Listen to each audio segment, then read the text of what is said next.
Hi, I'm Christopher Warnock of Renaissance Astrology, and today I'd like to talk about my new daily planetary practice page.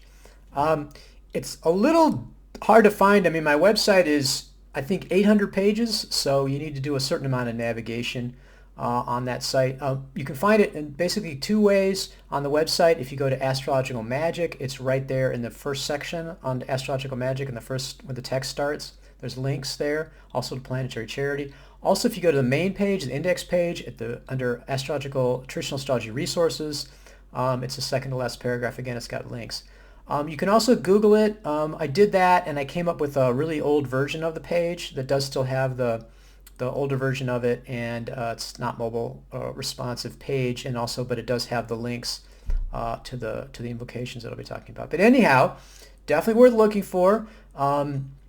And if you find that page, it's got the invocations on it and a fuller explanation. So I just want to talk a little bit about the daily planetary practice, what it is, and really it's part of my what I call devotional practice. There's many different ways of going about astrological magic. I think the sources, and I think the way a lot of people are doing it is, it's what I call a magical approach, which is to kind of focus on, I want X, I want to cause specific things to happen, so I'm going to do this magic and I'm going to get those specific results. And that's not to say that that's a wrong approach, but there's, again, they blend together and there's many different ways of going about this. You just want to find the approach that resonates for you. What I'm finding myself drawn increasingly more is what I call my devotional approach, which is more of a focus on developing a long-term relationship with these angelic beings, the angels or archangels of the planets, and the other celestial factors, and also the transformational effect. So rather than trying to go out and change the external world to conform to me, there's also this sense of tuning in to the spirits, to their energy, so to speak, and transforming myself. A good example of that would be, Venus, if you get a love talisman, I want that person, to fall in love with me, or I want a girlfriend or boyfriend, whatever. Which is more of a magical approach, or the sense of the devotional sense of transformation, and you become a more loving person and more of a magnet, so to speak, for love, become open to love, and therefore that you're able to find love that way. And again, these are not really, antithetical. I mean, they blend into each other. The magical has a devotional approach, and the devotional has a magical sense to it. And also with the devotional approach, it's not like I haven't gotten lots of useful both material and spiritual benefits out of it. It's just not the primary focus is getting a specific effect. Let me just talk a little bit more about the devotional approach. Basically this approach is also very much focused on interacting with spirits. It's not a natural magic approach. It's not energy or fields or something like that. Sort of, again, you could think of a spiritual energy as a sort of like you're charging a battery is how you're thinking about a talisman. There's certainly lots of support for this in traditional sources. Al-Kindi, it's a medieval Arabic astrologer, talks about, has a book called On the Stellar Rays. And Ficino, Albertus Magnus are into a natural magic, so it sort of automatically works if you do it at the right time astrologically. These are perfectly valid approaches. It's just, the devotional approach is very much focused on these are actual beings and they're interacting with the personalities, and you can have a personal relationship with them. The next thing I think in a devotional approach is that you're dealing with angelic beings.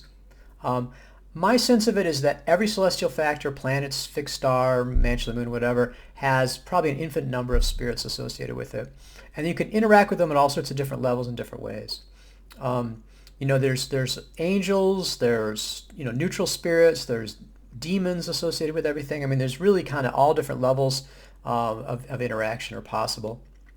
And again, like I said, my focus is angelic. So if someone was saying doing a blood sacrifice, I'm like, no, I'm not really interested in the type of spirit that would be drawn to that. It's powerful, but it's not something that I personally would want to be doing.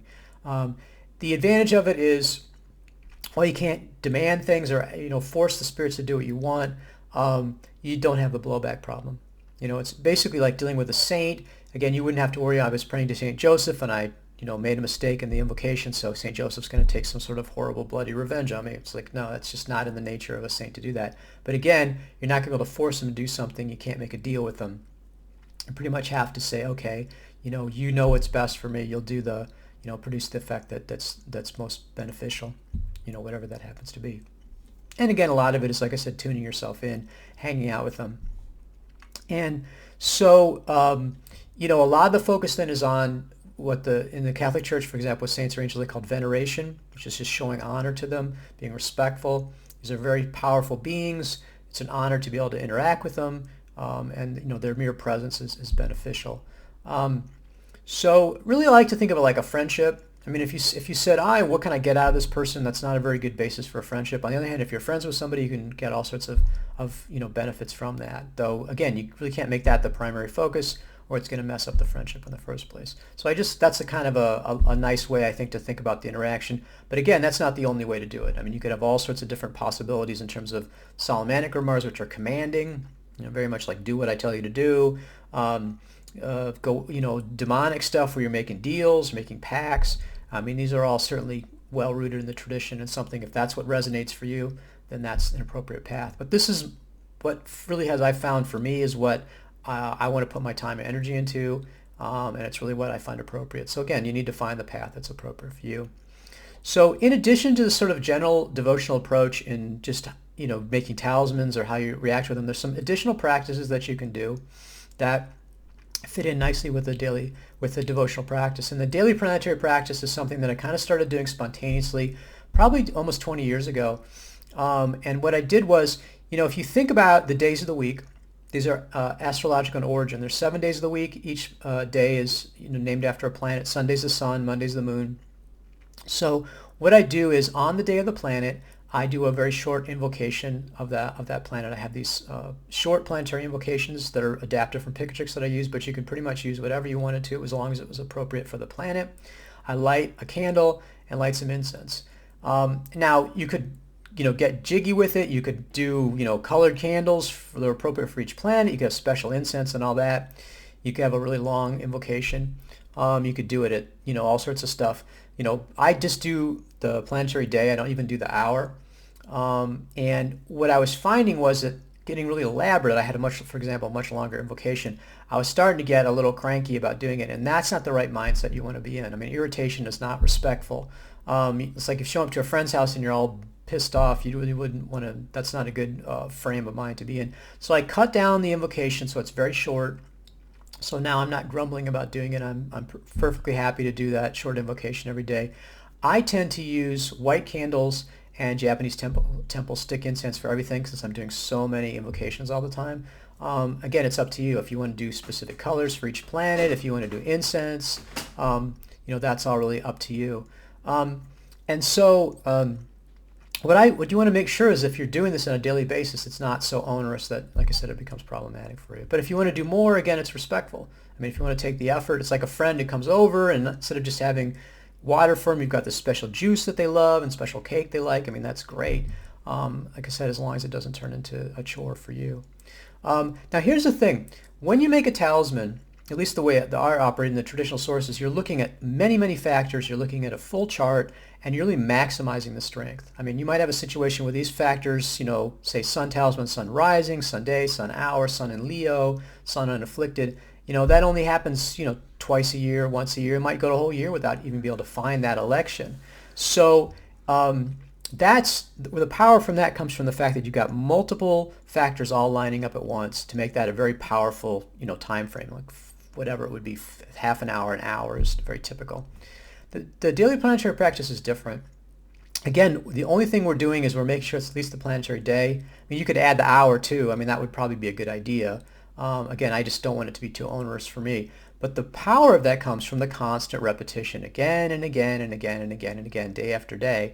And, I've done the daily planetary practice for probably 20 years now. So it's really very effective in building up a strong relationship. And it's very effective for you as well in terms of tuning yourself into the planets and getting a very positive benefit from it. And also you can do it with planets that are afflicted in your chart, however you want to define that. I mean, for example, my Mars is retrograde. I've done the daily planetary practice. Tuesday is Mars Day. Tuesday, no problem. And it's a low enough intensity that the fact that it's afflicted in my chart is not problematic for me. I mean, even with talismans, it's depending on how you approach that. I mean, I've seen people that have gotten really good results from talismans that are afflicted in their charts, but it's something to think about with a talisman as to what's the state in your chart. Whereas a daily planetary practice, you don't have to worry about that. You can just do it. It's like planetary charity. It's pretty safe to be doing it because it's a low intensity. And the power, like I said, comes from the constant repetition of it, building up that. It's like a friend. You visit them every single day, or once a week, and you're going to have, and for 20 years, you're going to have a very strong relationship, positive relationship with that. So it's helpful in terms of doing your talismanic magic. It's helpful in terms of building up that bond, and it's also very nice as a spiritual, as a devotional practice. Sort of like doing a novena, a rosary, or something like that. It's got this very positive approach if you're taking this devotional practice. So I have gone ahead and I've done a special new page, mobile responsive, all set up on my website.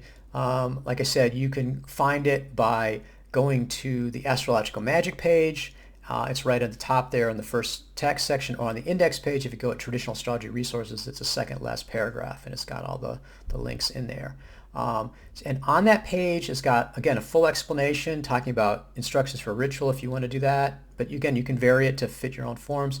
And then it's got the 2 sets of shorter planetary invocations that I use. I've got a sort of a standard set, and then I've got this special Buddhist version that I use that's got some invocations of Buddhas and Bodhisattvas, and also Japanese for names of the planets, and then also uses the Vedic mantras of the planets.